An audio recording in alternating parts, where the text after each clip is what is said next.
आजच्या प्रयोगाचे नाव आहे बर्नौली बॅग.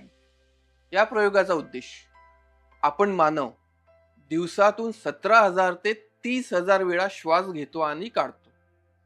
ही श्वसनाची प्रक्रिया आपण फुफ्फुसांद्वारे पार पाडतो.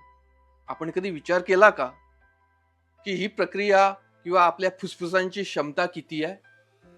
नाही ना. या प्रयोगाचा उद्देश हाच आहे की आपल्या फुफ्फुसांची क्षमता किती आहे हे जाणून घेणे. नमस्कार मित्रांनो, मी माय सायन्स लॅब तर्फे मंगेश. जाणून घेऊया या प्रयोगाचे तत्व.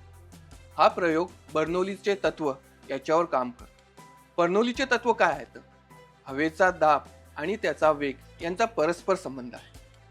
जेव्हा हवेची गती जास्त असते तेव्हा हवेचा दाब कमी असतो आणि जेव्हा जास्त असते तेव्हा त्याचा दाब कमी असतो. चला मग आता जाणून घेऊया या प्रयोगाला लागणारे साहित्य. ते म्हणजे एक पॉलिथिन बॅग. चला मग आता आपण प्रयोगाला सुरुवात करूया. हे पॉलिथिन बॅग घ्यायची आणि याला तोंड लावून हवा भरायची.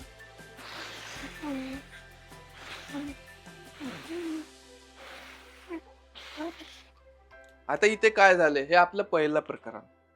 जेव्हा आपण तोंड लावून हवा भरली तेव्हा आजूबाजूची हवा यामध्ये गेली नाही.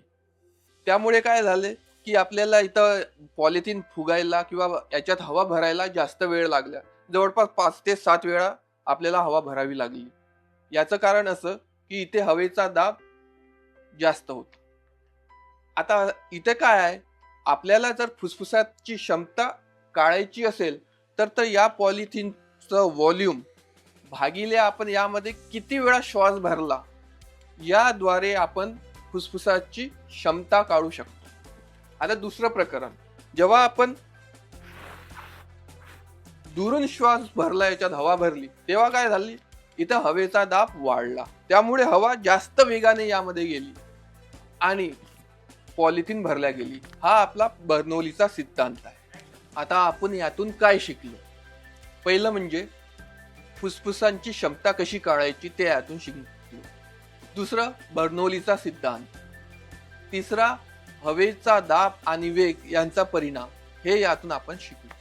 तुम्हाला जर या प्रयोगासंदर्भात काही प्रश्न असतील तर स्क्रीनवर दिलेल्या टोल फ्री नंबरवर संपर्क साधू शकता.